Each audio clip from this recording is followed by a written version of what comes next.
with another conversation on democratization of Africa, the case of Uganda in comparative perspective. Last week, the conversation focused on Museveni's metamorphosis social theory. Our conclusion, obviously, was that Museveni's theory, which condemned sectarianism, was invalid. However, the theory, which is invalid, led to the inclusion of specific but contradictory provisions in the 1995 Constitution. For example, Article 7 declared the movement system as inclusive, democratic, and non-partisan. This was, of course, not true. In order to enforce the movement system, Article 269, which prohibited political parties to operate branch offices of their parties, or to hold rallies and delegates conferences, or sponsor candidates for public office, was enacted in the 1995 Constitution. That Article 269 was a contradiction of both Articles 20 and 29, which protected the human rights of all Ugandans. So the conversation today builds on last week's conversation. We want to find out whether NRM has a political philosophy, and if so, what is that political philosophy? Can such a philosophy sustain democracy, or is it compatible with democracy? The place to look, obviously, is Museveni himself, the 10-point program, and the CA debate of 1994-1995. Museveni does not reveal explicitly his political philosophy or ideology in sowing the mustard seed. That is a curious fact of a consummate politician that he is. It says a lot about his character and the type of person he is.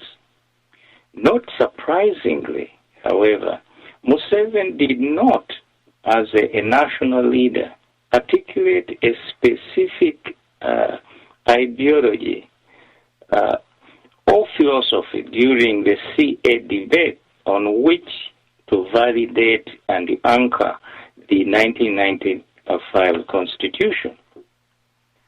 He, however, Museveni, articulated a social theory which apparently people mistook for his ideology. Theory and ideology are not identical, they are not the same thing, although they may bear a very close resemblance. A constitution which, without a coherent political philosophy and a valid theory of human nature to support it, is analogous to a house without a foundation and strong pillars to hold the structure of the house firmly into the foundation. It cannot last long, and the 1995 Constitution did not, because it could not last long before it was inevitably and radically transformed by the 2005 amendments, just 1 decade after it was enacted. This historical fact is important because the 2005 amendments to the Constitution of Uganda, unlike the 10 amendments to the U.S. Constitution, were not additions to supplement or strengthen the existing provisions of the 1995 Constitution, but rather substantial subtractions from the original architecture of the 1995 Constitution. This means that the structure of the original 1995 Constitution was very defective in its substance. We shall, in this conversation, try to explain why this was so. More specifically, we shall demonstrate, for example, that the 1995 Constitution violated the protection of inalienable human rights by introducing the movement system, which was designed in accordance to or in order to conform to the basic premises of Museveni's social metamorphosis theory. The pillars of the 1995 Constitution, which were fabricated from Museveni's social theory, social metamorphosis theory, or sectarian theory, had to crumble because the theoretical foundation and the philosophy which they were based on were invalid. An invalid theory cannot be used to build a strong political system. Nevertheless, we have to point out that some of the elements of Museveni's social theory and the philosophy emerged indirectly during the CA general debate through his followers in the CA, who acted as his mouthpiece, some of whom have actually migrated from NRM kingdom into new provinces, political provinces such as FDC. These are people like Mugisha Muntu, whose ideas in the CA debate we shall explore to nobody's surprise. These strange historical facts, when carefully scrutinized and understood, provide us with the key to understand Museveni's political philosophy and or rationale for the oppressive no-party movement system which the 1995 Constitution created. The crumbling of the movement system and the NRM political party are, however, symptoms of the serious disease Uganda is suffering from. But the most intriguing question has always been why all the intellectuals in Uganda, especially those at Makerere University, as I pointed out last week, did not tear Museveni's invalid theory to pieces and spare the country the agony Ugandans had to endure under NRM. The answer to this puzzle lies in our previous conversations. The problem was, and still is, the insidious cancer of political corruption. By the time the 1995 Constitution was enacted, Museveni had successfully convinced many people with his cunning, deceptive political rhetoric that his sectarian social theory was not only valid, but it was desirable for the country to institutionalize its erroneous principles, leading to a no-party political system enacted in the 1995 Constitution. This resulted in the inevitable contradictions we shall examine in this conversation. It is, for example, a contradiction to talk about democracy being safeguarded by a constitution that institutionalized a no-party political system, because a no-party political system cannot exist without violating the protection of inalienable human rights of the people to express themselves and associate freely. The NRM erroneous political logic was clear and simple. The NRM oppressive system was part and parcel of the logical structure of Museveni's invalid theory of social metamorphosis. In spite of all the conventional wisdom available at the time, the theory was incorporated in 1995 Constitution. Reading the sowing of the mustard seed does not throw any light on these murky issues. Museveni, I think, deliberately avoids them. We must tease them out of the CA debate and other sources in order to expose them. Before we do that, however, we must scrutinize the content of and the substance of the 10-point program. The 10-point program may be regarded as the NRM political Bible that was supposed to express NRM political objectives designed to guide NRM leaders' political behavior after the Bush War. In fact, many leaders in NRM regarded the 10-point program as religiously sacrosanct.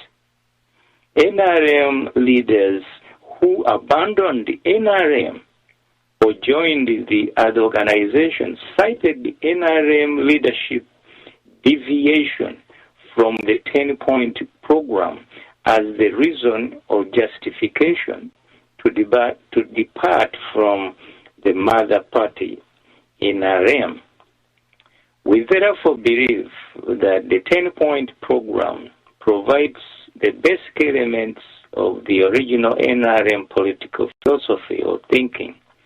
The 10-point program, as its name implies, was a manifesto consisting of 10 objectives to be immediately implemented after the war. For our purposes, however, we have divided the 10-point program in 3 main themes. The first theme is democracy, corruption, and human rights. Point 1 of the 10-point program deals specifically with the democratization of Uganda. Quote, democracy as defined by one political thinker means government of the people, by the people, and for the people. The only problem is that rarely do we get governments that are really all these 3.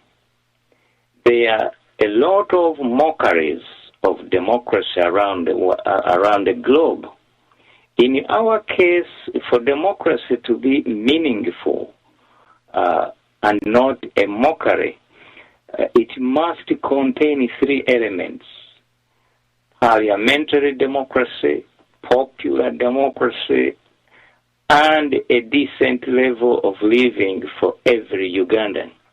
In other words, there should be an elected parliament, elected at regular intervals, and such elections must be free of corruption and manipulation of the population.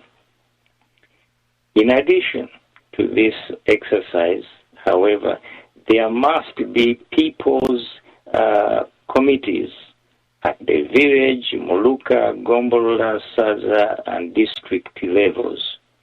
These committees deal with each level's local affairs subject to superior laws, unquote. I'm quoting from point 1 of the 10-point programs. The invocation of Lincoln's formula of democracy was obviously a joke. In fact, it was worse than a joke. It was like a parrot repeating what a person says. It does not mean that a parrot knows what it is saying. There is no connection between what a parrot repeats, imitating a person, and the meaning of what is said by the parrot. It is not even clear that those who drafted the 10-point program knew who said that democracy means government of the people, by the people, and for the people.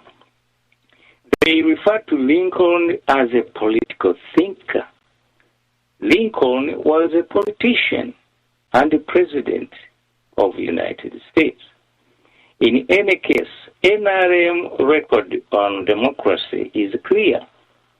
NRM has never been democratic.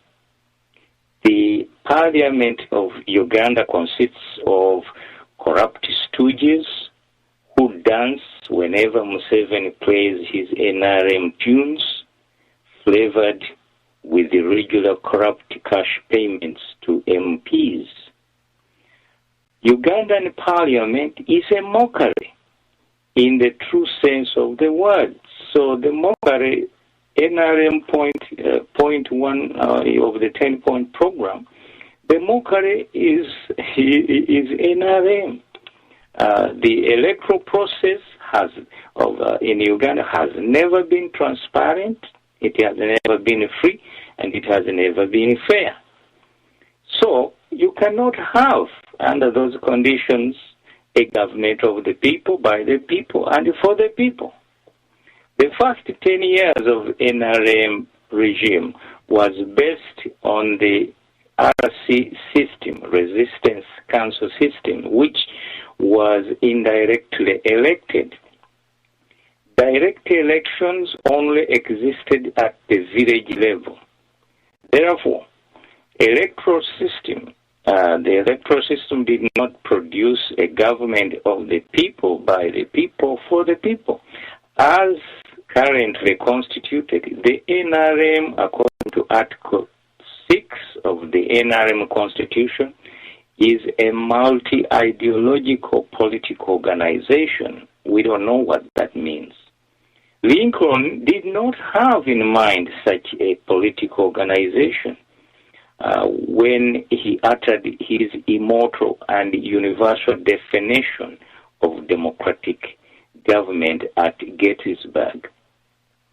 We cannot, therefore, treat Lincoln's formula of democracy as a reflection of NRM political philosophy of government. In fact, for the reasons we give below, the history of NRM in Uganda since 1986 has translated the word democracy into a mockery.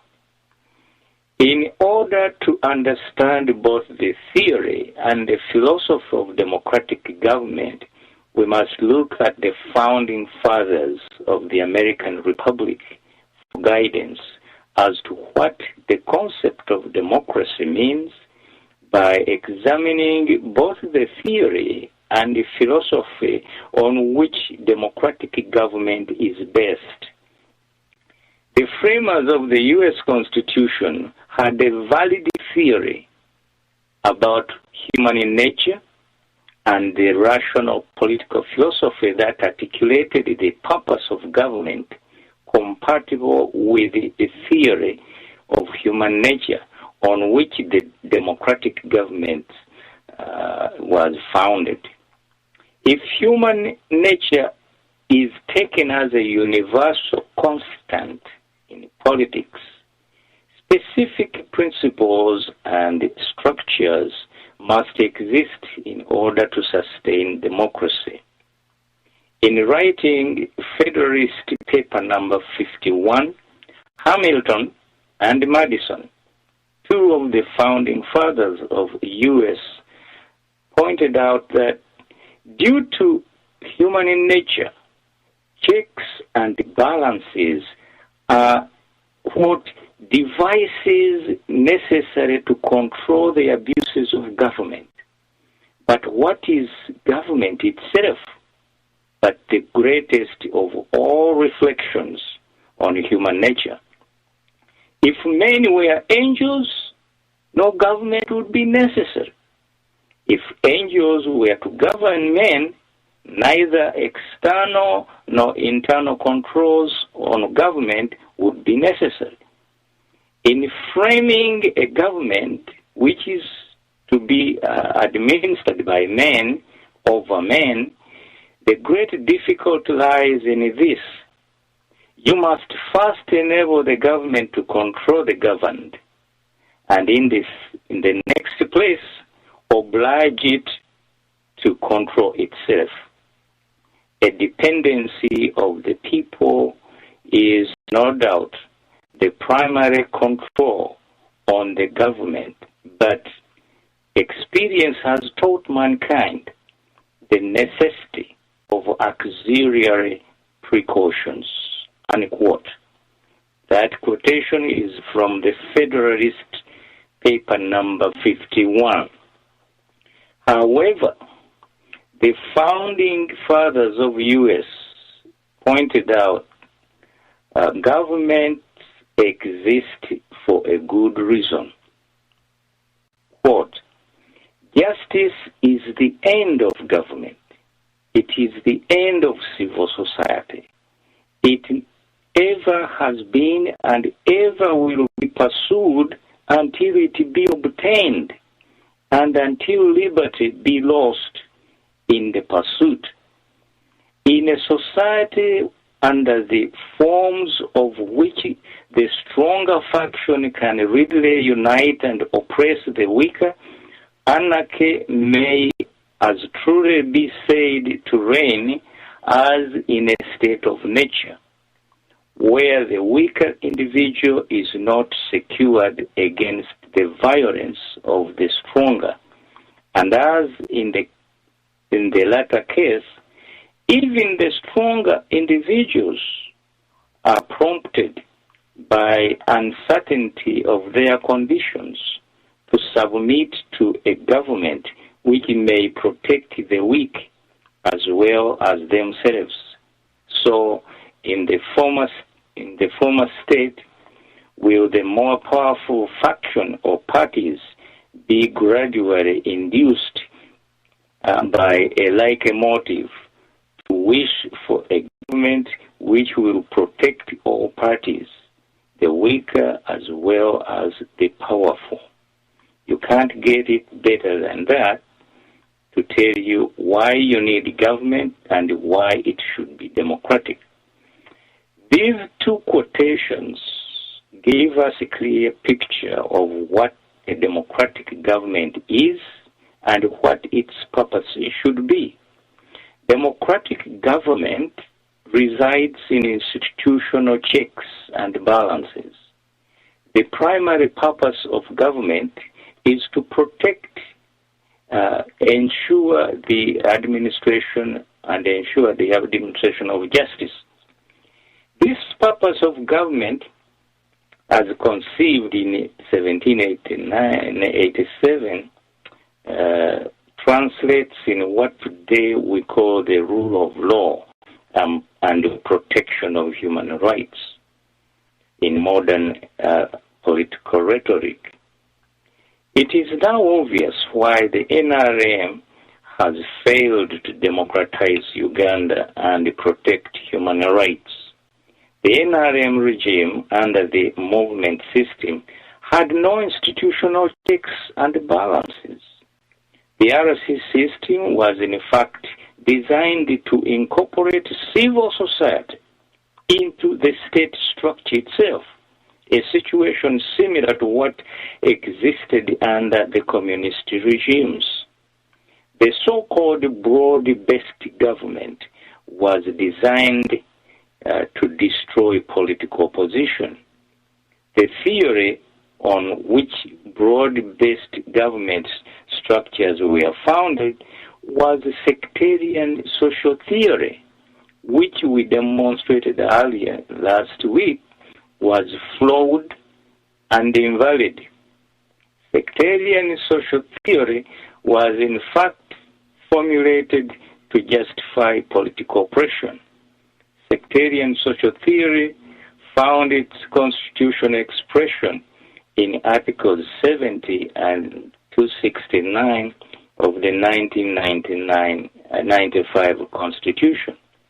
Article 70, for example, provided that the movement political system is broad-based, inclusive, and non-partisan. These were clearly false assumptions on which the Article 70 was based, which we wanted to make explicit in order to explain why the movement system failed, could not democratize Uganda, and its structure was cleverly designed to suppress political freedom under the guise of broad-based government, supposedly driven by non-partisan politics. Instead of democratizing Uganda, the movement system became a breeding ground for uncontrollable corruption.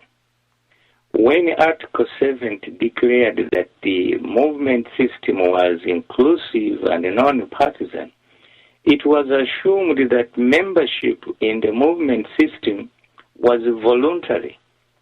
However, Ugandans did not freely choose to belong to the movement system.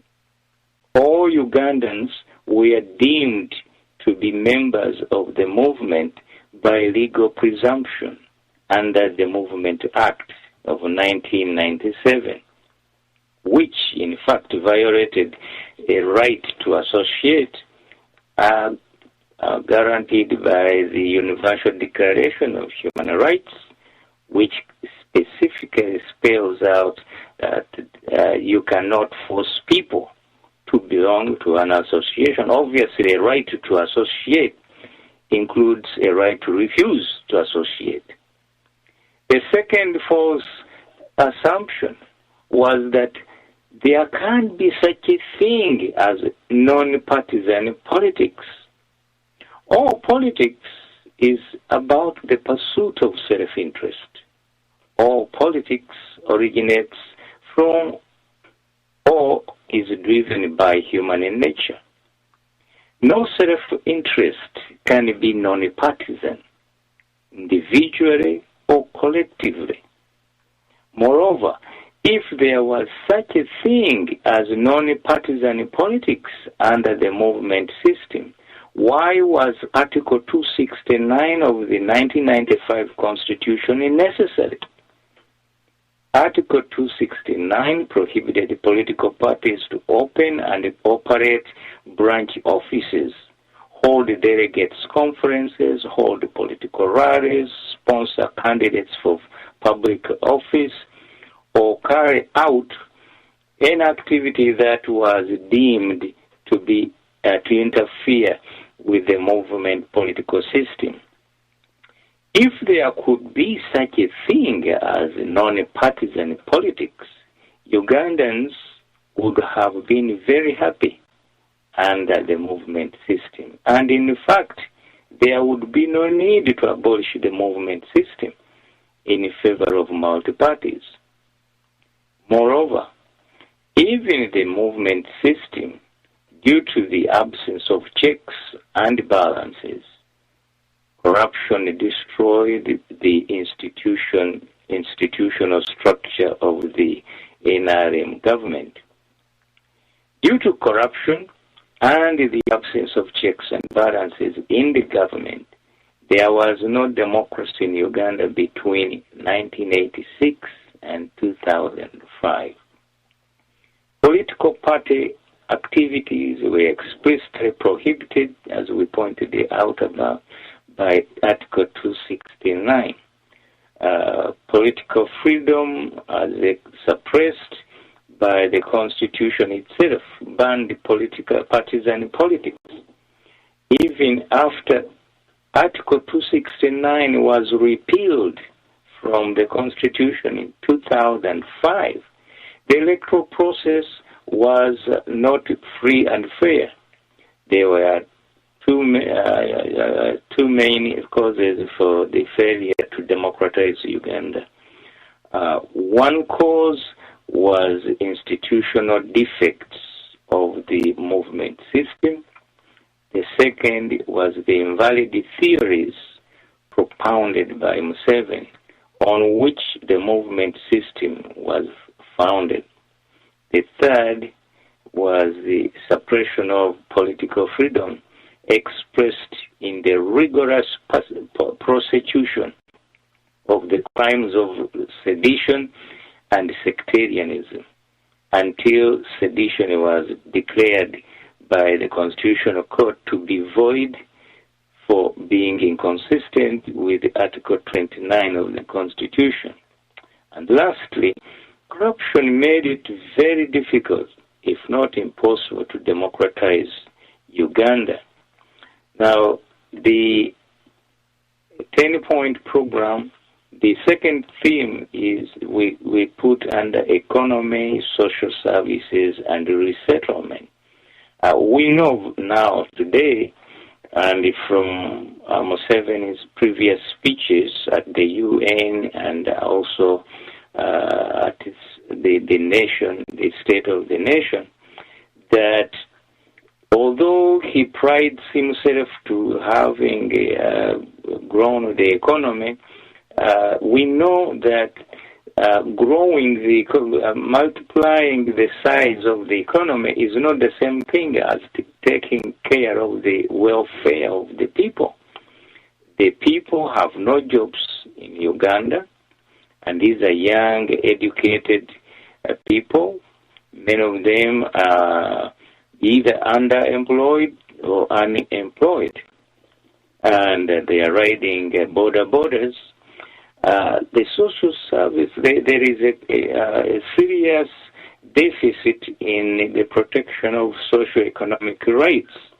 For example, education and health services are not provided. I mean, the hospitals have crumbled, and in addition, the infrastructure has fallen apart.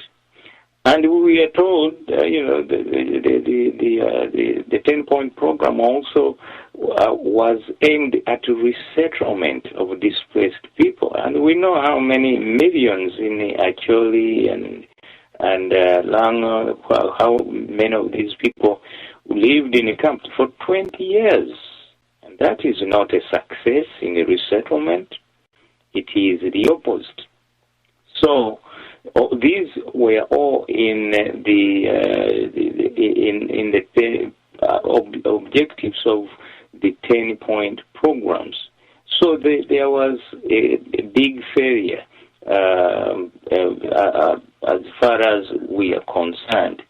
The third theme in the 10-point program is unity, independence, and the regional cooperation. Now, you've been hearing about these stories of refugees coming from out of Norway and settling in Uganda, and I don't think that spells unity. I don't think that tells us that Uganda is independent. And the invasion of Congo by Uganda and the looting of the resources of Congo, of which, in fact, there is an international court of justice decision for which Uganda was held liable for $12 billion which has not yet been paid. Now, that is not regional cooperation. This is the so-called 10-point program. So, you can see that none of these so-called 10-point programs was actually achieved or bore any fruits. I'll leave that the themes of the 10-point program because it's a long program. I can't waste my time on that. There are much more interesting things to talk about. Now, let me focus on Museveni's ideology and political philosophy, because this is important because it allows us to understand the character of Museveni, whether he's genuine, whether he's honest, whether he's straightforward or not. And if a leader is not genuine, is not straightforward, and is not honest, then he does not deserve any support.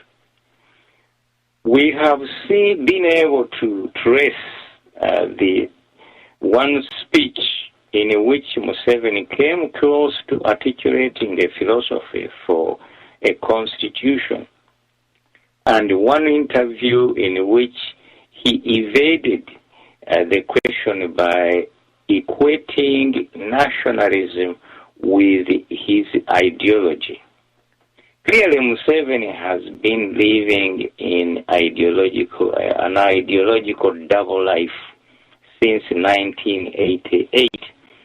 I mentioned the year 1988 because that's when Museveni started changing like a chameleon. He was a socialist up to that point. In fact, up to that, even the economy was run on a socialist, some kind of socialist principles, and Uganda was earning foreign exchange through bartering, with sending bags of beans to Cuba, and then Cuba sending us dollars, and other countries. I think Ethiopia was one of them. So after 1988, Museveni changes so radically that he wants us to believe that he is a capitalist, which in fact, judging by what I know of him, he is in fact not. He's just a thief. He's trying to steal things through corruption, and then calls himself a committed capitalist who wants a foreign investment to come into Uganda. It is incomprehensible for some of us to find that Museveni has consciously or deliberately made all efforts to avoid revealing his ideology. Why? In May 1994, at the inauguration of the CA, Constituent Assembly debate, Museveni tried to draw a distinction between a constitution for, quote, nation building and the nation building, which Museveni claimed Africa needed, and a constitution for management of a political system, which Museveni argued exists in developed societies. We cannot dignify the distinction Museveni was making between a nation-building constitution and a constitution for management of a political system with the idea of a philosophy of government and its constitution, because it is not a philosophy. Museveni's two definitions of a constitution were pragmatic and also erroneous. Moreover, the distinction Museveni was making was meaningless. All constitutions are, by their very nature and function, used to manage political systems in modern as well as in ancient traditional societies. This is true whether one is talking about the traditional Maasai system, the organization of the ancient centralized kingdom of Buganda in Uganda, the politics of contemporary British constitutional monarchy, the administration of the Federal Republic of the United States, or the Charter of the African Union. Organizing a society or an organization has always required a constitution to manage it. This is true whether the constitution is written down as in the United States or consists of customs and or conventions as in Buganda Kingdom, or a combination of all these as the United Kingdom. The implicit idea in the distinction Museveni was making was a political rationalization for a novel no-party system which Museveni had been planning to institutionalize in Uganda for a decade as a means of dominating the political process. Moreover, Museveni is not an expert in constitutional law, and he doesn't understand the subject, but he tries to portray himself as an expert.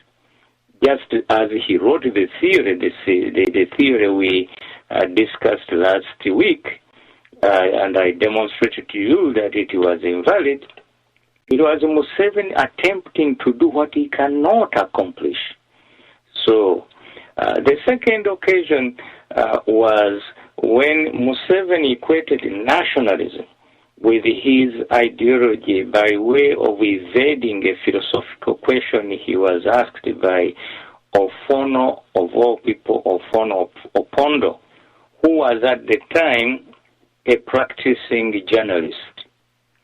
Ofono Opondo was also a member of DP2, I understand. Nationalism was, according to Museveni's political logic, the opposite of sectarianism. Museveni's social theory was inevitably and indirectly smuggled into the argument, even though it did not really belong there. In an overview, an interview of Ofono Opondo, who was later to work for Museveni, reminded Museveni that he had changed from a revolutionary he was in 1986 to a revisionist he had become in 1994. Opondo pointed out that, quote, "We have witnessed a major policy reversal from a Marxist economist to a liberal cooperating with the IMF and the World Bank. The two institutions condemned as impoverishing the third world.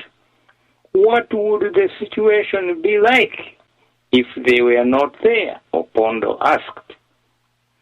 In the interview, Museveni acknowledged, quote, "At one time, it was thought one would develop the country through the initiative of the state, but being the major initiative through parastatals," Museveni answered.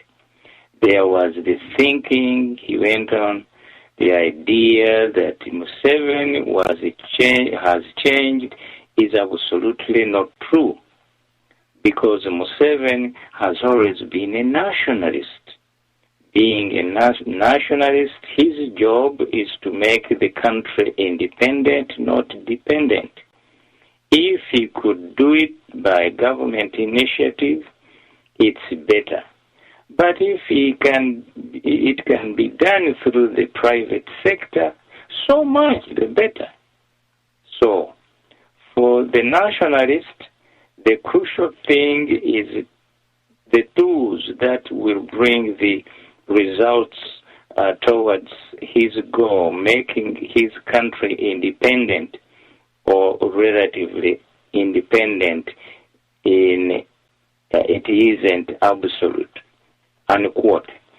That is Museveni, the double speaker, talking to Ofuono Pondo. The truth is that Museveni, in his answers to Opondo's questions, was trying to evade giving a straight, correct answer. The correct answer was that Museveni had been a Marxist, as we clearly demonstrated in earlier conversations. But Museveni changed his ideology and became a capitalist, or tried to appear like a capitalist, without clearly severing his ideological ties with Marxism by declaring his conversion from the reasons we have already given, by arguing that he had never changed his ideology because he has always been a nationalist. Museveni was just emphasizing his philosophical and ideological ambiguity. Museveni was not honest enough to admit that he had changed his ideological beliefs. As a result, Museveni missed an opportunity to articulate clearly what his ideology was in 1994. It is therefore not surprising that the 17 years later, the Marxist ghost was still haunting Museveni. On June 13, 2011, the Financial Times published an article entitled "Uganda Bank Governor Criticizes Museveni Marxism."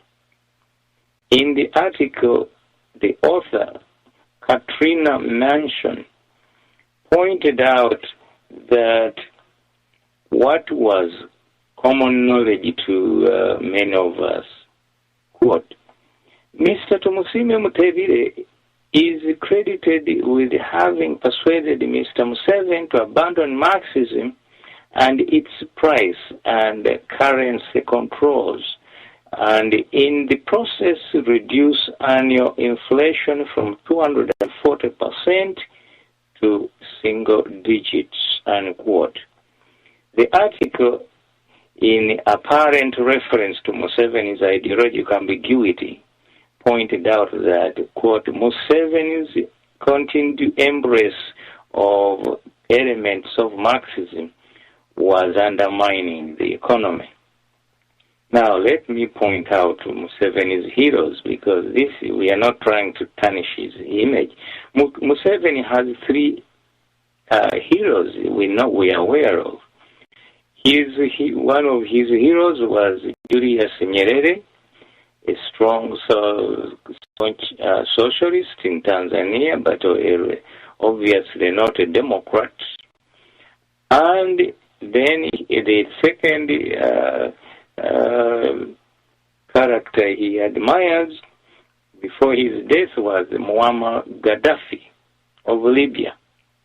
The third one is Fidel Castro. Now, if those are the heroes of a person, you know what is in their mind. They don't have to tell me what their ideology is for me to reach a conclusion, a valid conclusion as to what their ideology is. They may hide it, but they cannot confuse me. On July 11, 2011, writing in the New Vision, Kintu Nyago, President Museveni's deputy principal secretary, as he was then, responded to Financial Times article I was quoting, apparently with Museveni's consent and approval. He wrote that quote, Museveni has never been a Marxist, except in the creative mind of the Financial Times. In defending his boss's untenable position, Nyago was obviously wrong. We have produced enough evidence to prove that Museveni was once a Marxist, or at least a radical socialist. Nyago cites Museveni's undergraduate thesis as evidence that Museveni has never been a Marxist. I don't know why they're insisting to deceive the world in this. We have used the content of the same thesis, the thesis Museveni wrote, to prove that the opposite. What Nyago does not seem to realize is that Fanon, whose philosophy Museveni invoked in his thesis, was himself a radical Marxist, and the theme of Museveni's thesis is unequivocally Marxist. The title of Museveni's thesis was Fanon's Theory of Violence, its verification and in liberated Mozambique. And it is based on the Fanon's book, The Wretched of the Earth. So you can reach your own conclusion. Some of us have already reached ours. Museveni's ideological double life is by now well known. Nyago cannot change the historical facts we documented in earlier conversations in order to make his boss renounce ever being a Marxist. For our purpose in this conversation, it is sufficient to categorically assert that according to the record, Museveni never articulated any ideology during the CA debate. That sounds weird. He is the leader of a nation, drafting a constitution, and telling us nothing about what he believes, at least to say he is ready to promote democracy, which he has never believed in anyway. This is not the same thing as saying that Museveni did not have an ideology at the time of CA debated the 1995 Constitution. This is a strange fact, though. However, that needs a clear explanation. We have at least two reasons to explain the strange historical fact why Museveni did not articulate a political philosophy or ideology during the CA debate. The first is that during the war and soon after the war, Museveni, using the NRM as a model, advocated the need for a broad-based government, allegedly in order to rid Uganda of sectarianism and to heal past political wounds, some of which had been inflicted on society during the guerrilla war in Ruwero Triangle, and many more during his war with Kony in northern Uganda.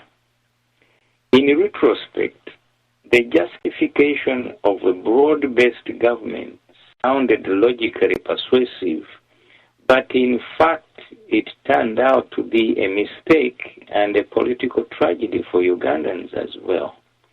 Broad-based government laid the foundation of political pressure in Uganda, which helped Museveni to consolidate his dictatorship with little opposition from his political opponents in the so-called broad-based government. We need not explain the unforeseen and undesirable consequences of broad-based government. The existence of a broad-based government, that is, government including all political factions and ideologies in the country, some of which were incompatible. From Moses Ali, General Moses Ali, that is, Edward Lugumayo, Cosmas Odiebo, Paulo Semongerere, to Omonyo Jok, who was my classmate, by the way, and Dan Wadada Navudere, a Marxist, inevitably produced an ideologically incoherent political group. I'm mentioning these few as they were some of the figures within the so-called broad-based government. This fact had political consequences. If Museveni was going to preside over a broad-based government, he had to adopt a strategy of political expediency, since any focused ideological rhetoric was likely to be offensive to one group or another within the incoherent coalition. It would be incongruous, for example, one political group to extol socialism, say the Nabuderes, while another advocated the virtues of capitalism, say Semogere. Hence, for Museveni, there was a need to suppress political freedom, even though it was not necessary to do so in order for the broad-based government to survive or to even be effective. This situation helped Museveni to hide his political intentions and ambitions under an artificial umbrella of unity, supposedly created by broad-based government. Subsequently, therefore, political expediency became, by both convenience and necessity, the trademark of Museveni's politics and the rationale for broad-based government. Museveni did not need to articulate a specific political philosophy or ideology in order to convince anybody to accept his policies or sell a specific philosophical vision of government. This is reflected in the historical record. Now, I think it is time to go over for a short break, and I will be back and continue this conversation, because we are now halfway, one hour is over, and in the second hour we will talk about the debates in the Constituent Assembly. Thank you. You are listening to Voice of Uganda Radio, the mouthpiece of all Ugandans, wherever they may be, to voice their problems without fear of any retribution. The Voice of Uganda Radio works in sync with FADU, the Federalist Alliance of Democracy and Development in Uganda. FADU is an organization that was formed to work as a platform for all Ugandans at home and outside, to work synergistically to liberate our mother Uganda from the ruthless invaders that have sucked it dry. Therefore, FADU invites all able Ugandans to act now and save the Ugandan humanity that is being slaughtered, destroyed, and robbed by a few people unworthy to call themselves Ugandans. Many people are crying for action in Uganda as they languish in misery. FADU echoes their cries by making the loudest alarm to everyone to join FADU, not tomorrow, or the next day, but today. The number to join is 408-904-7038. The email is info@padu.org. Radio eno ekolaganira wamu n'ekibiina ekya Federalist Alliance of Democracy and Development in Uganda, FADU. Ebigendererwa by'ekibiina kino kuzza mirembe, enkolagana ey'awamu, obwenkanya, okuggyawo enkola y'omwana waani, n'okusosola mu mawanga, okutulugunya, okulya enguzi, ebikudde ejjembe mu Uganda. Era kirwanirira okuzza enfuga eya demokrasiya mu Uganda. Ekibiina kino kye kisookedde ddala okukubiriza buli muntu yenna okukyegattako awatali kusosola mu mawanga n'enzikiriza oba ekitundu omuntu kyalimu mu nsi yonna. Kino kye kiseera twegatte tusobole okuzza obupya ensi yaffe Uganda edobonkanyizibwa. Buli eyandyagadde okwegatta ku kibiina kya FADU kuba ennamba eno 1-8-4-7-3-8 oba weeyambise email info@fadu.org. Fellow citizens, we call upon you to practice resistance and protest against Museveni.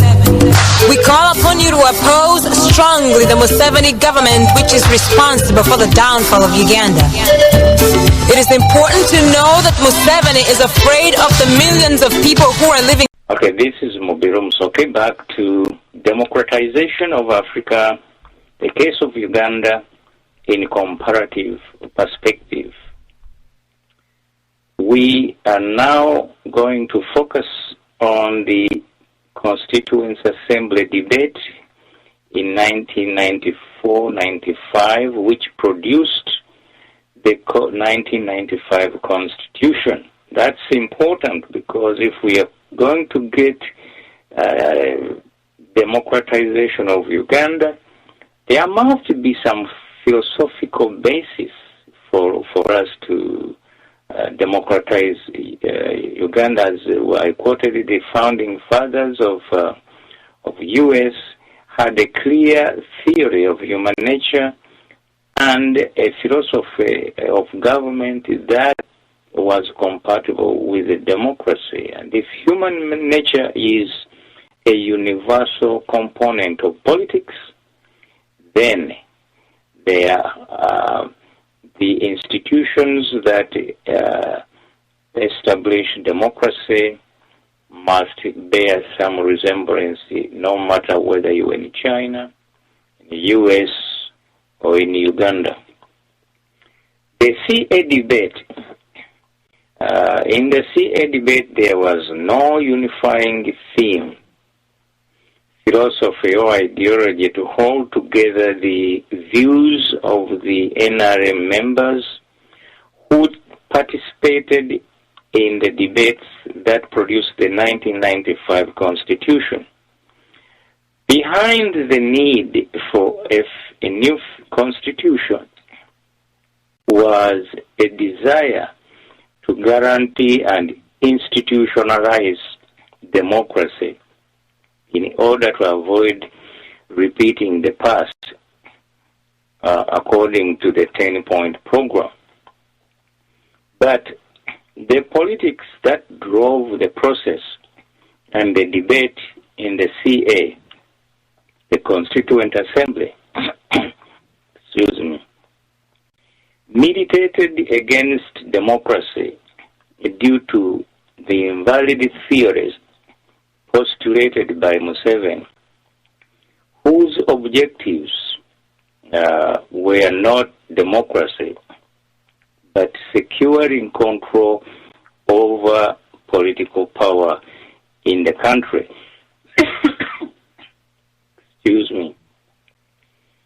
In the CA, the NRM had an overwhelming majority.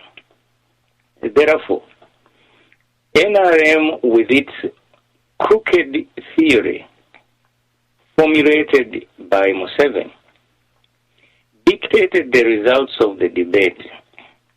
democracy is not always designed to produce correct solutions to problems, even though the democratic process produces legitimate decisions.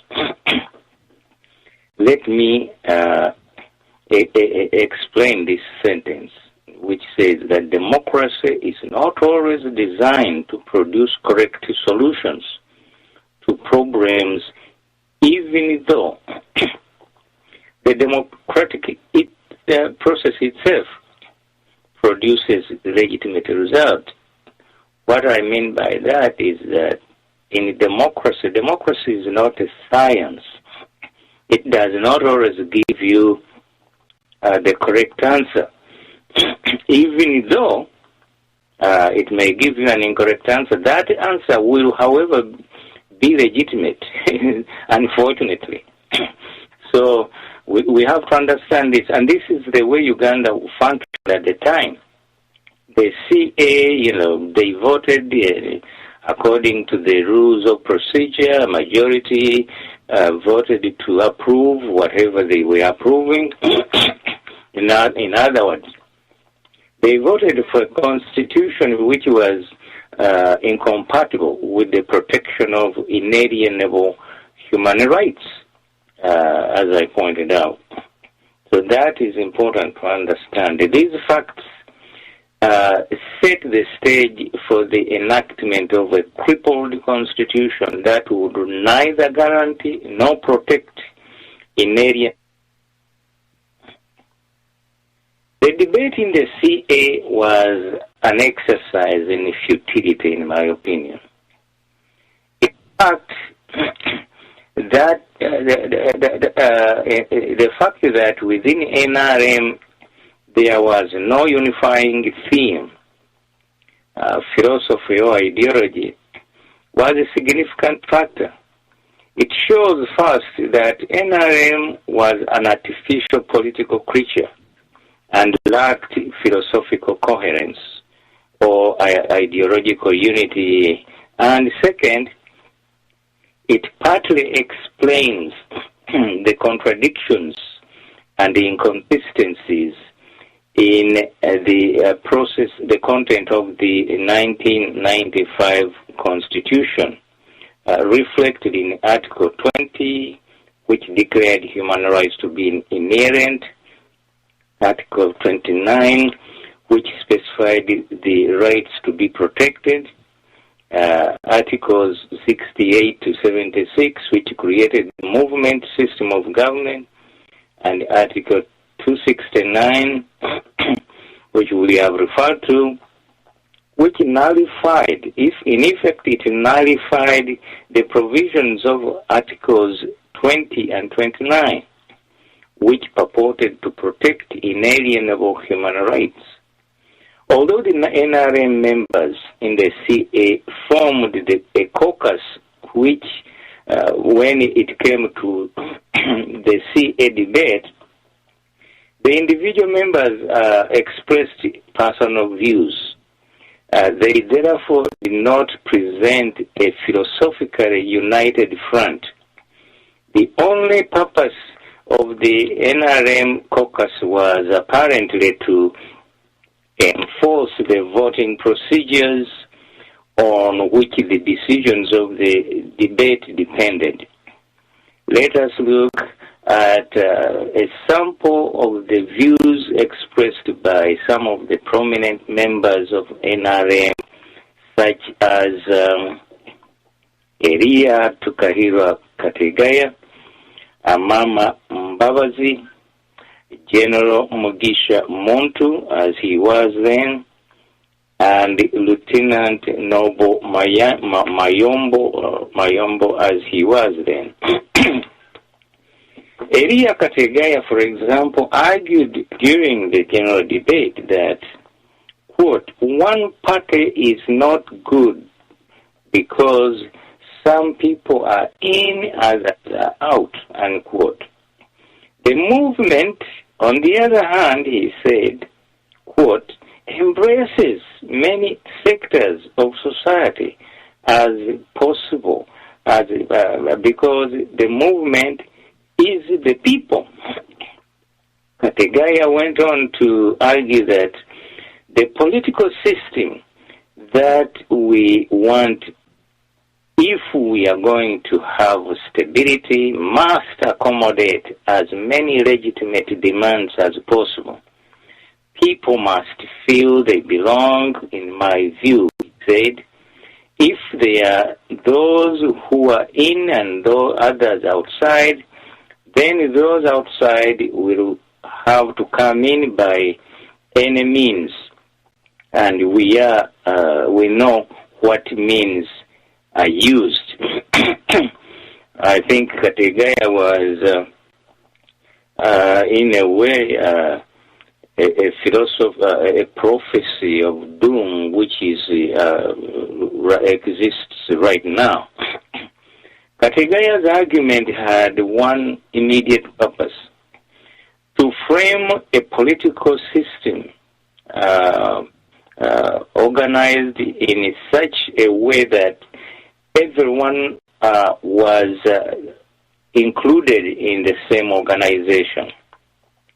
Basically, Kategaya was advocating what was known as a broad-based government and not a political system in which political freedom is guaranteed. This preoccupation with inclusiveness, devoid of a rational political philosophy, pervaded and blinded the CA debaters.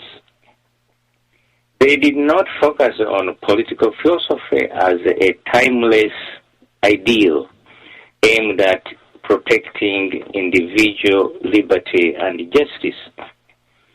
When Elia Tukahirwa Kategaya published a book entitled Impassioned for Freedom in 2006,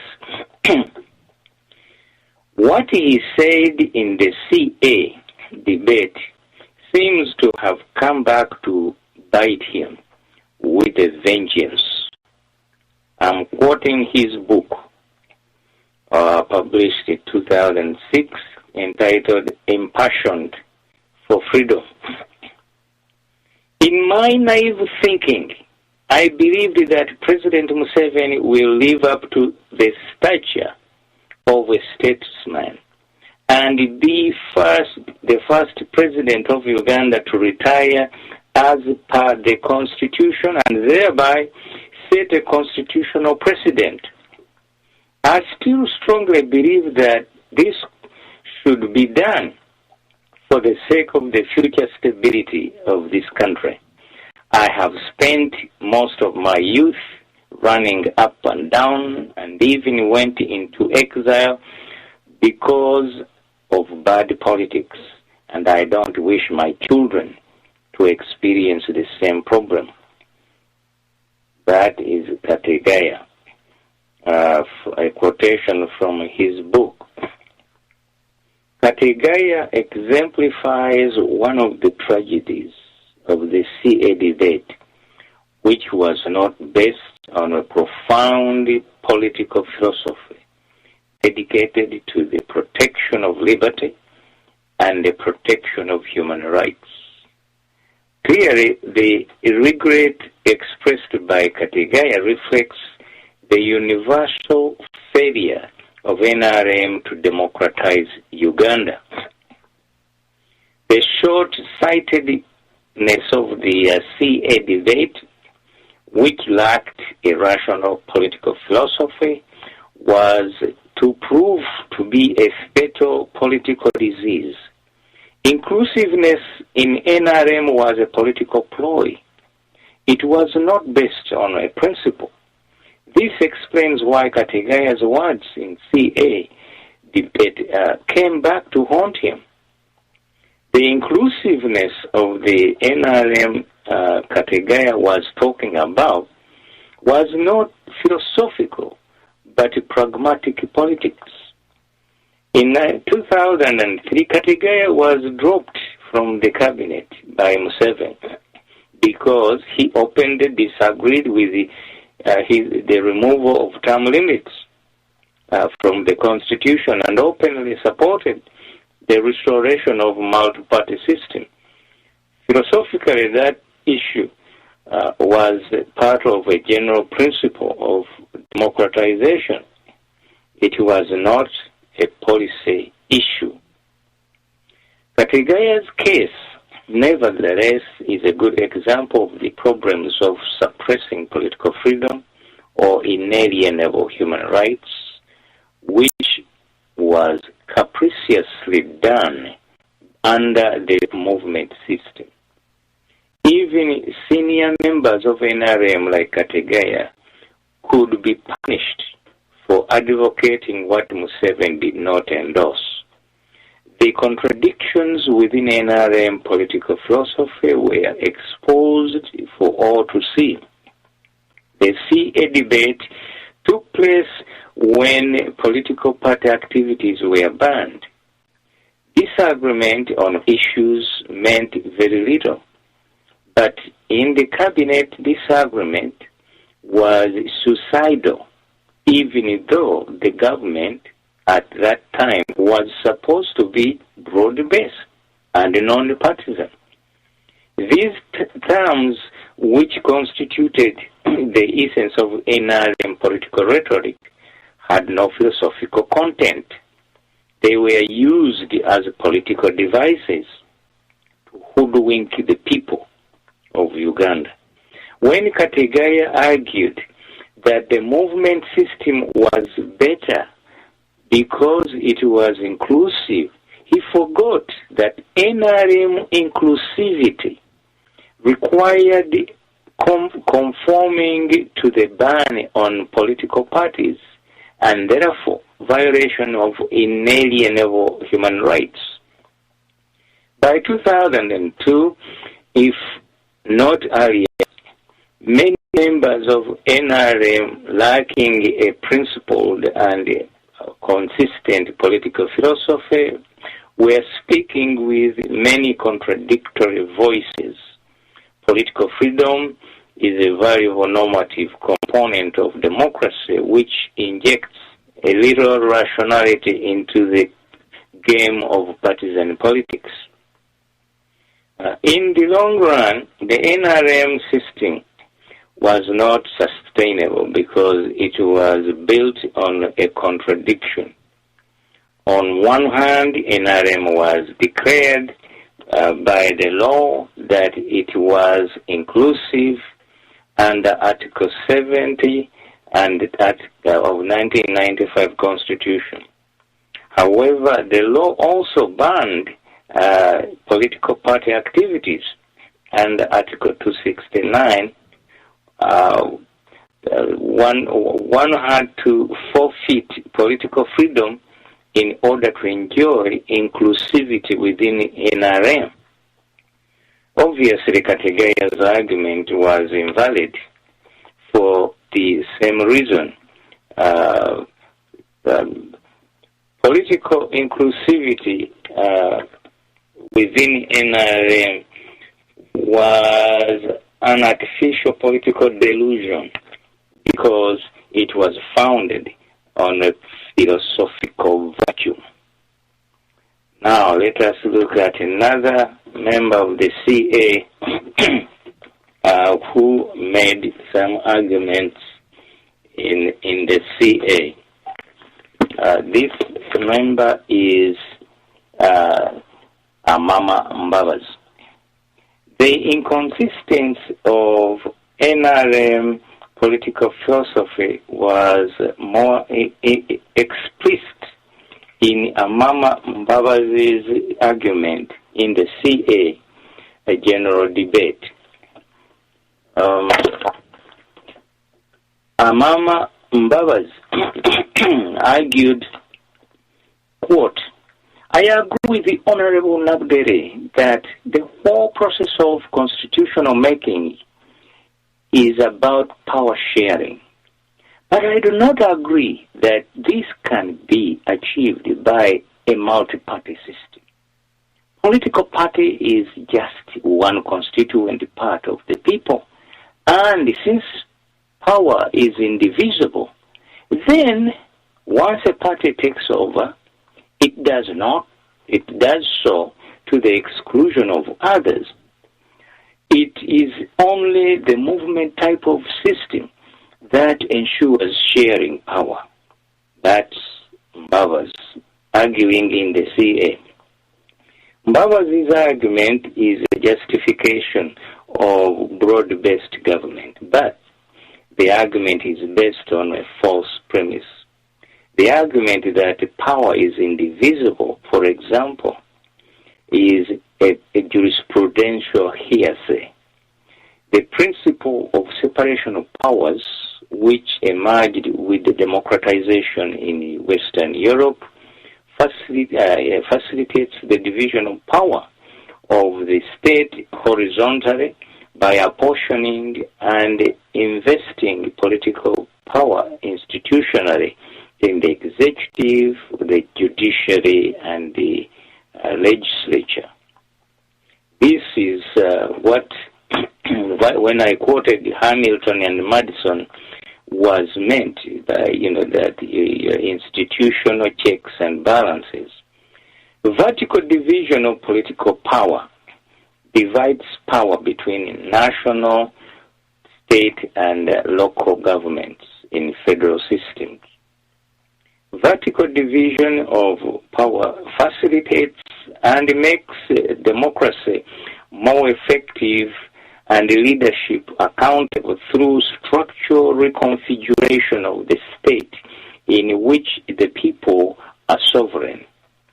Political power is therefore indivisible, and democracy demands it to prevent corruption through horizontal division of power and democratization by vertical division of political power. The main fallacy in Mbava's argument, as in many NRM members' arguments, was to subordinate inalienable human rights to coercive inclusiveness. When they conflicted, the former was sacrificed at a tremendous cost, as we have demonstrated within the problem of corruption, which can only be controlled and punished by an adversarial political process which the movement system prohibited and could not enforce.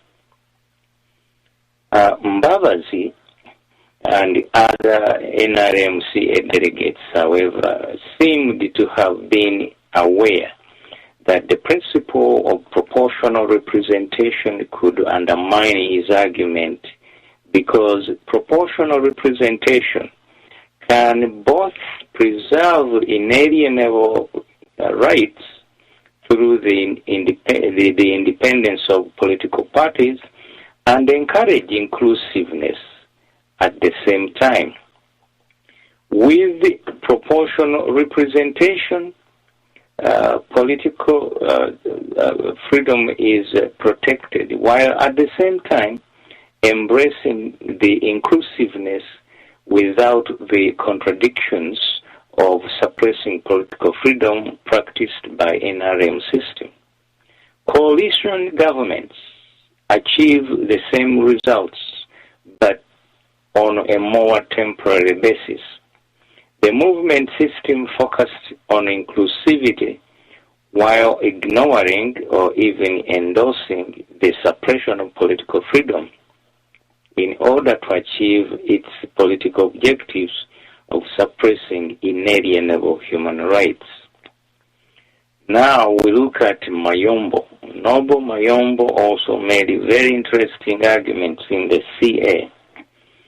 Another member of NRM representing the army, and this was a contradiction, representing the army. The army shouldn't be in parliament or anywhere where policy issues are discussed. But anyway, it was in the CA, and Lieutenant Noble Mayombo, as he was at that time, in the CA came close to articulating an explicit ideology for NRM in the general debate by articulating some of the premises of Museveni's social theory. He argued that, quote, a constitution that puts the rights of the people to associate above the rights of the society to exist in harmony, peace, stability, and development, where the two are in conflict, cannot and will not stand the test of time, unquote. Hence, the members of NRM and CA, he continued, rejected a system of winner-take-all. Uganda is not in short supply of resources, both in human and material, to warrant such a system. We reject systems that are exclusionists and do not tap the resources of all people of Uganda, irrespective of tribe, creed, profession, or sex. We reject systems that claim to be universal, of universal application, without considering our experience as a nation, our central specificities, our economy, our level of development, of technology, and our aspirations as a new nation. We are not keen on form, insist on the content of democracy. We want regular elections along the universal adult suffrage, respect for human rights, free press, independent judiciary that can uphold the rule of law, accountability of leaders, social justice to improve the quality of life of our people, education, food, health, shelter, security. We support a system that allows freedom for the producers of wealth. Peasants must be free to organize. The youth and students, the women, must be free to organize along programs that develop our country, that unleash their talents and their potential, unquote. Anybody reading Mayombo's speech in CA debate would be impressed by its content. But it did not reflect the truth about NRM politics, which was dictating the CA debate.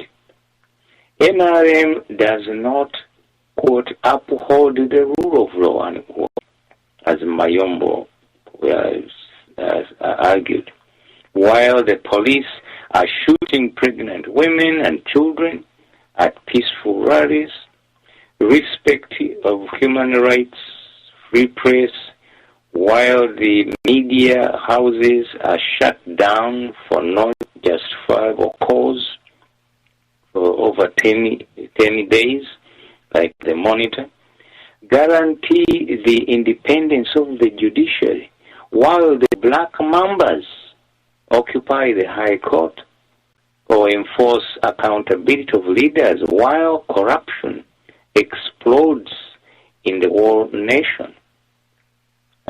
All these show that Mayombo's argument was actually, to put it bluntly, irrelevant.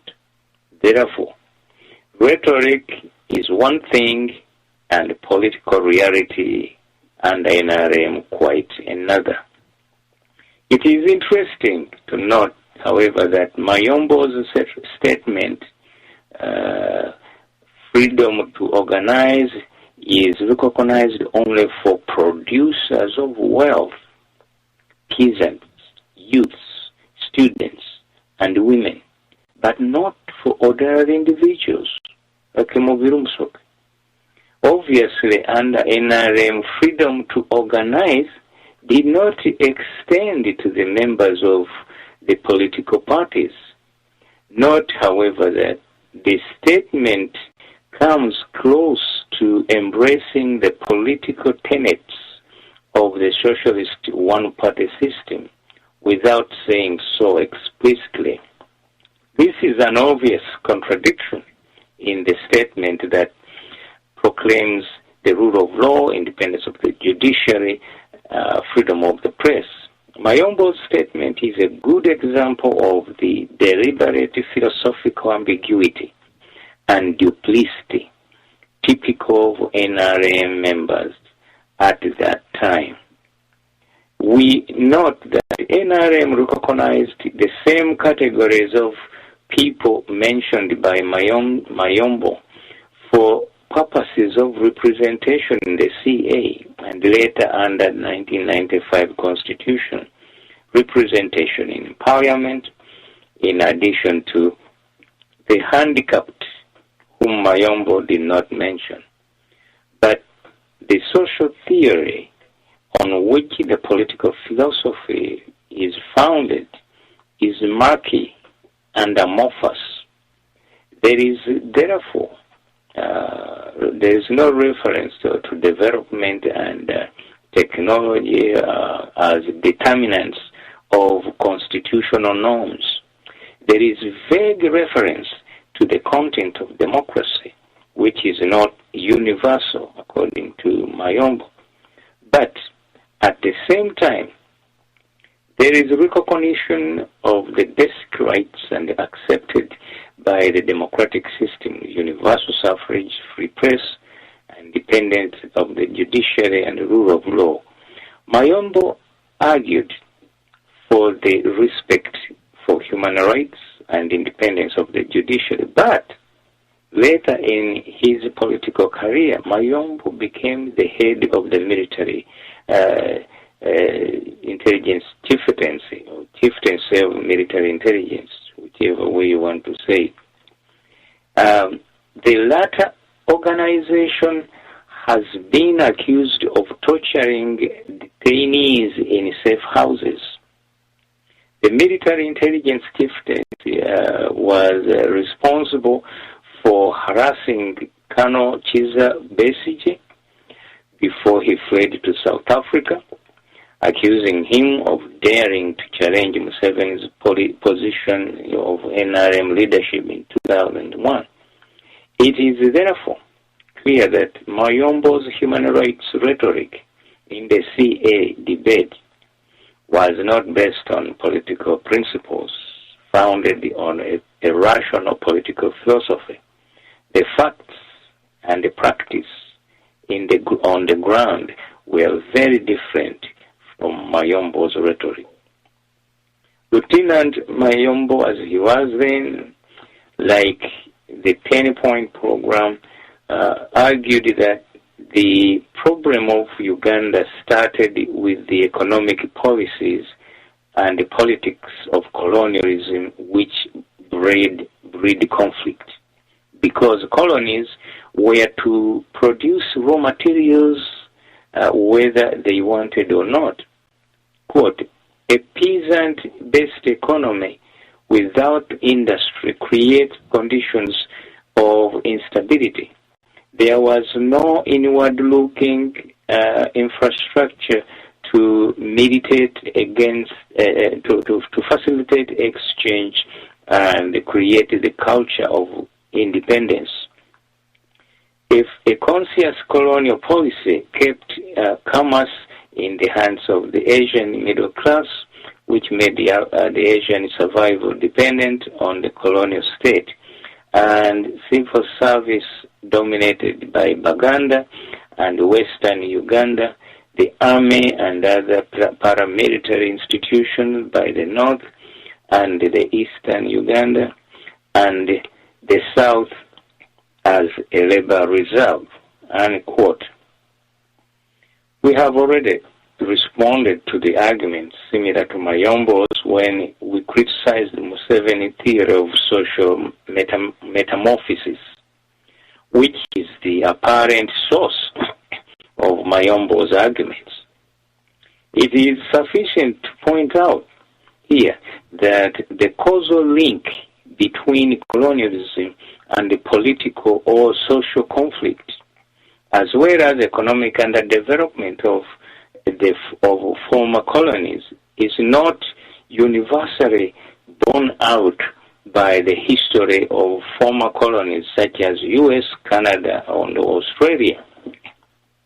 These are former colonies from which commodities were extracted by the same colonial power, UK, in the same way as they did in Africa and Asia, but which did not suffer similar underdevelopment as is alleged to have occurred in Africa. The theory that attributes African poverty solely on colonialism is therefore flawed. Indeed, the claim, the chain of causation linking colonialism to the current African economic condition of poverty must at one point come to an end. The Africans themselves must take responsibility for causing many of their problems, especially poverty, even if colonialism originally contributed to the lack of economic development in Africa. Colonialism, for example, cannot be blamed for all forms of post-colonial dictatorships in Africa or the brutality in Sierra Leone civil war of 2001, where the rebels cut off the limbs of innocent civilians, including children. Nor can we say that Sani Abacha stole $5 billion from the Nigerian treasury in 5 years, or Mobutu drained $12 billion from the Congolese treasury because colonialism under King Leopold ruthlessly exploited the Congolese resources and labor. Most recently, it was Museveni looting the Congolese resources.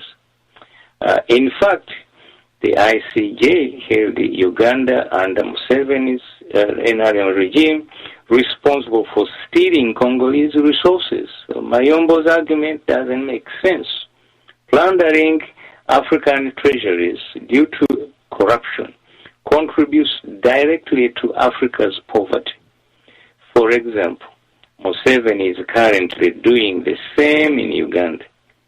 We may blame colonialism and King Leopold for looting the Congolese resources at the beginning of the 20th century, but we cannot blame colonialism for the poverty inflicted on the Congolese people by Mobutu. We must also be careful to distinguish between colonialism and racism. The two are not equivalent. Racism may account for the differences in the impact of colonialism in North America, Australia, and New Zealand on one hand, and Africa and on the other. Colonial economics was racist, but it is not to argue that the elements of economics in colonialism produced the same universal consequences, which is implied by Mayombo's argument. The second element in Mayombo's argument is economic theory. Due to globalization and the nature of in which factors of production are efficiently allocated and utilized in modern economies, it does not make sense anymore to talk about economic independence and or an integrated economy, as Museveni and the 10-point program strenuously argue. The components of manufactured products produced by the modern economy, ranging from automobiles to cameras, may be manufactured in 5 different countries and assembled in the 6th. Globalization has created a single, unified, or integrated economy from which we cannot easily escape. The economic forces of globalization are currently very fluid, and an effective regulatory system is yet to be put in place. The World Trade Organization is just the beginning of developing such a system. The best we can do is figure out how we can benefit from the global system that now exists. Alternatively, we can actively get engaged in collective organization and negotiations in order to change the system, especially challenging the rigged rules in the international trade to work in our favor or fairly for all participants. We can also do both to optimize the advantages that arise from globalization while minimizing the risks which are inevitable.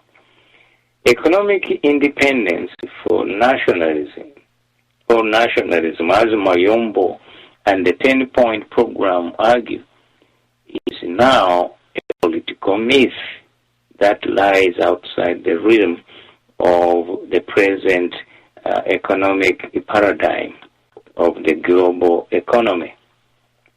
Mugisha Muntu, as he was then, another element of the theory on which the political philosophy of NRM was founded contended that the, quote, objective conditions must exist before multi-parties can be justified. Museveni's theory of social metamorphosis is based on a similar premise. This is, however, another disguised argument denying the existence of inalienable human rights, since the existence of objective conditions is contingent. When objective conditions do not exist, inalienable human rights need to be protected. Mugisha Muntu exemplified the relativism of objective conditions in human rights under NRM. He argued using a misleading analogy that, quote, growth of society is like growth of a child. It follows its natural course. In practical terms, we could therefore end up with the plural system, but without democracy. The democratic forces which are emerging because of the conducive atmosphere created through the shedding of blood by the freedom fighters and the peasants in all parts of this country should be given time to grow in strength and consolidate. With the emerging of multi-party system, and they would have strengthened and therefore control the different parties that would form. We cannot have democracy without Democrats, even when you have a multi-party system. Unquote. That's Mugisha Muntu. I wonder what he thinks about his ideas today. What creates Democrats? Museveni's answer is, of course, anticipatable. It is the middle class structure. Stupid. General Montu's argument in CA general debate is therefore a manifestation of one aspect of Museveni's theory of social metamorphosis. What a surprising conclusion. Mugisha Muntu's argument, however, suffers severely from logical inconsistency and misses the whole point of political freedom protected by inalienable human rights, even though the argument itself sounded convincing at the time it was given. When Museveni's theory of social metamorphosis was circulating widely in Uganda during the CA debate in 1994-95. First, the analogy of the development of a child is misleading. Indeed, it is abusive when put in the context of protecting inalienable human rights. Remember how the colonialists and apartheid diehards compared Africans to children who were politically mature, lacked the capacity for democracy, and therefore needed political protection and education for centuries before they could attain self-governance. Africans were denied their inalienable human rights on exactly the same grounds by the racists and colonialists as Mugisha Muntu advanced in the CA debate. Democracy for Africans was only visualized in the distant misty future by colonialists and apartheid racists. Can Africans still stomach such analogies, however genuine and sophisticated, especially when prescribed by fellow Africans who were victims of the same prejudices? When it comes to inalienable human rights, the time for their protection was yesterday, not tomorrow, when the new middle class structures emerge as Museveni's theory predicts. If Africans are mature enough to shed blood, as Muntu argues, for their freedom, they must be assumed to be ready to govern themselves and enjoy inalienable human rights that automatically flow from democracy. The fight for political freedom by Africans was not about putting in power those who undermine their capacity to enjoy political freedom. It would be absurd, for example, to argue that the Kenyans who fought colonialism during the Mau Mau rebellion in the 50s, led by charismatic Jomo Kenyatta, or the South Africans who fearlessly confronted apartheid under the leadership of Nelson Mandela, whose political wisdom and moral authority surpassed that of any contemporary leader in the world, and is admired by all racial groups, would rather wait for the objective conditions to appear before they enjoy the full blessings of democracy. This relativist of political evolution has no place in Africa today or anywhere else in the globe. What intrinsic political differences are there between South Africans, Kenyans, and Ugandans? Ugandans were not ready for multi-parties in the mid-1990s because the objective conditions did not exist in Uganda at the time, but the Kenyans and the South Africans were ready for multi-parties because objective conditions were ripe in Kenya and South Africa in the 1990s. Logic and sociology may not be able to answer this question, but history should. Major General Mugisha Muntu, like Museveni's theory of social metamorphosis, relied on subjective political relativism to determine the ripeness of the conditions for democracy in Uganda.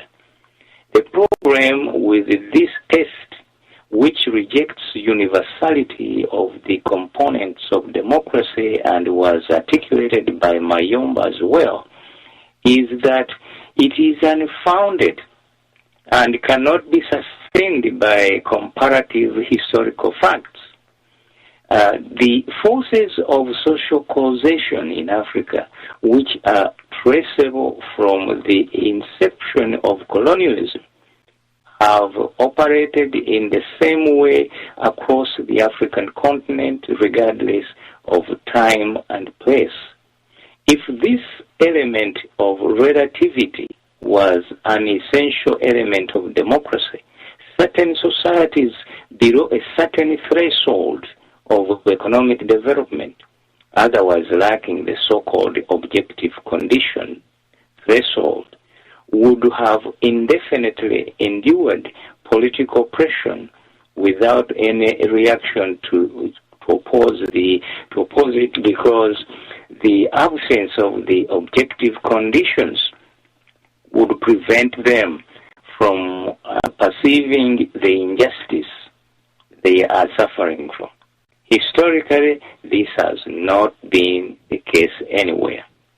In fact, the fact that Major General Mugisha Muntu argued that Ugandans shed blood in order to protect their political freedom contradicts the basic premise of his argument. Why should people shed blood to gain freedom if objective conditions for their freedom do not exist?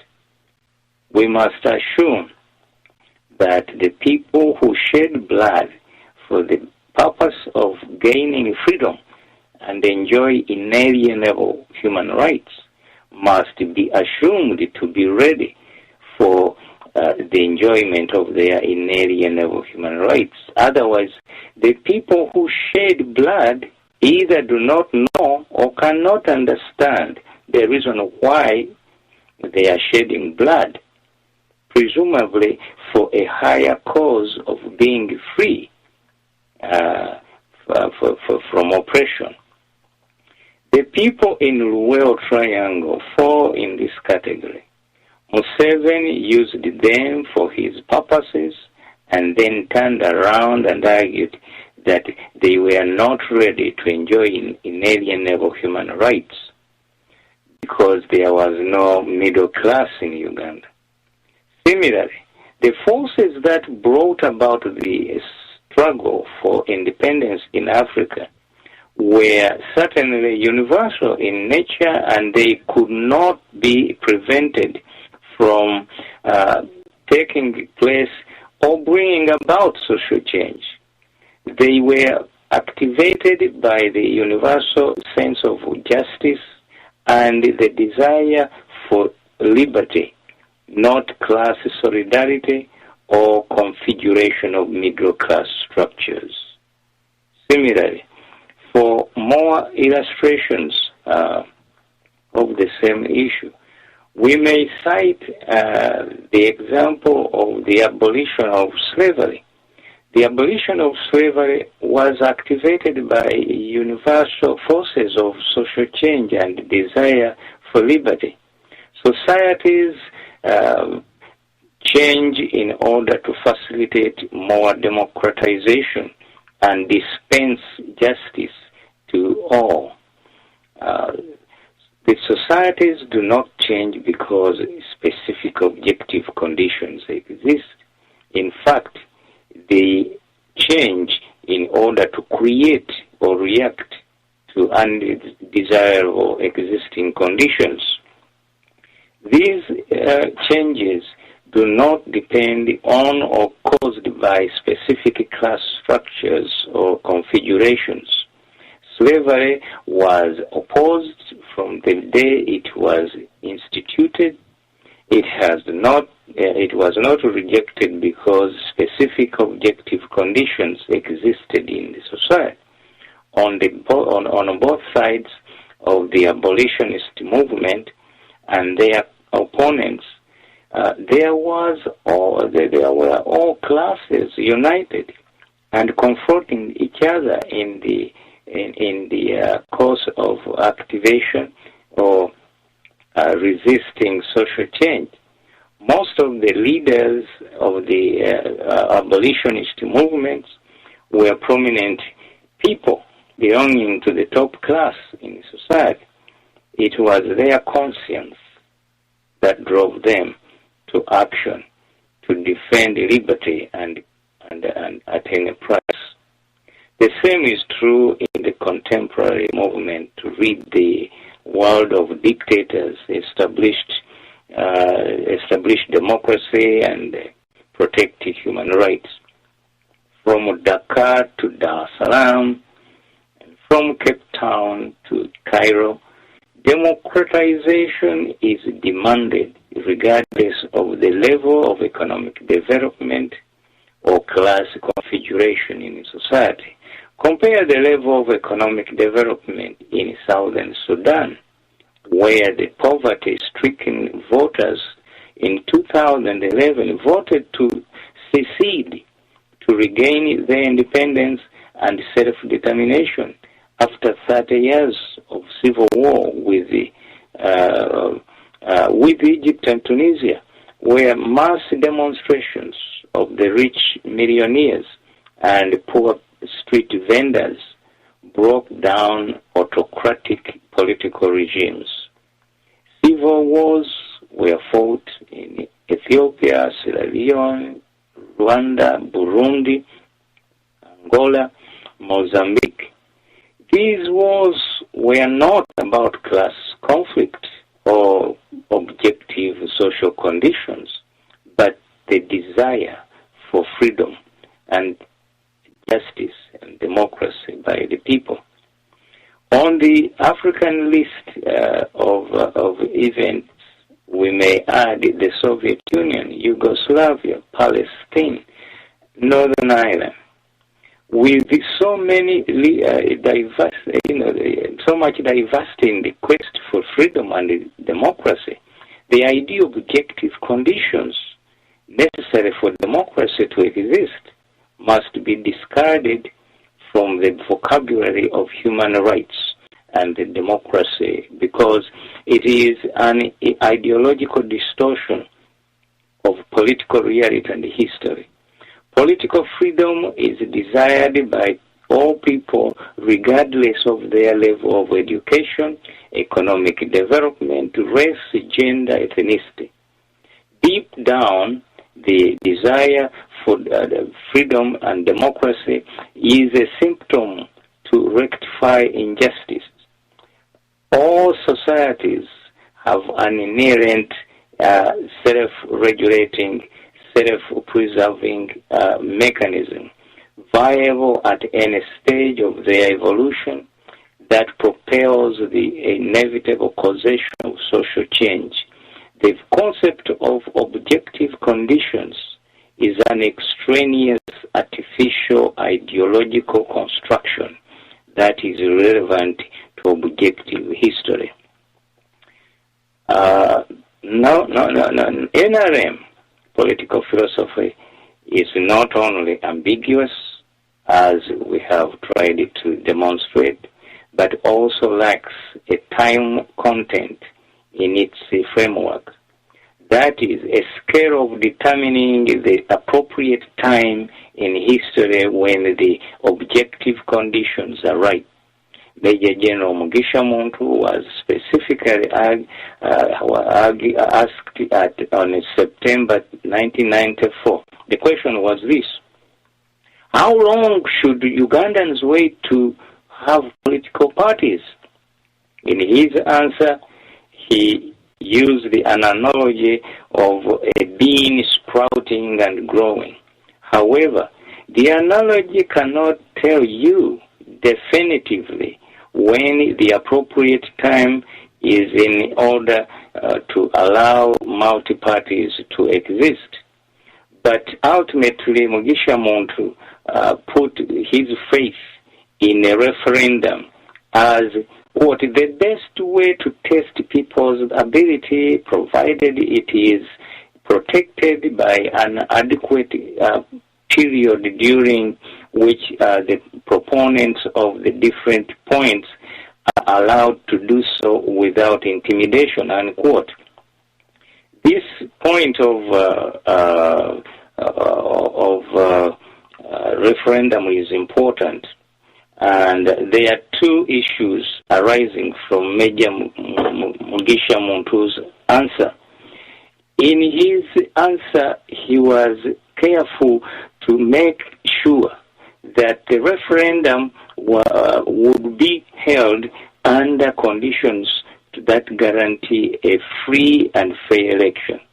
In his opinion, that would validate a majority vote that wipes out the inalienable rights of minorities whose interests are adversely affected by the outcome of the referendum. The second point goes to NRM political philosophy in general. A similar question was put to Dr. Crispus Chiyonga by the speaker, the one speaking, Mubilu. Would Dr. Chiyonga, when he was in Boston, support a referendum on whether women should be allowed to vote? Chiyonga made it clear that the referendum said to determine whether women would lose their rights to vote is permissible and not under the NRM movement system. Chiyonga argued that such a vote was permissible, but as a matter of principle, NRM would oppose it and fight it in order to defeat it.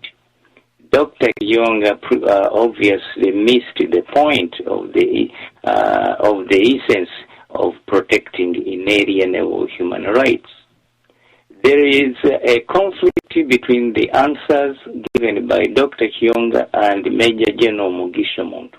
Nevertheless, the two answers have the same consequences regarding the protection of inalienable human rights of minorities. Even though in the case of Chiyonga's opinion, the women, if they lose the vote, may actually not necessarily be a minority in society. The important point is that a fundamental human right should be put to a vote regardless of the consequences. NRM leaders believe that all human rights can be subjected to a majority vote. Sadly, this principle of referendum determining the fate of inalienable human rights was specifically enshrined in Article 74 of the 1975 Constitution. The Constitution itself was used to deprive the minorities of their inalienable human rights. I'll stop here today, and I thank you for listening. Thank you very much.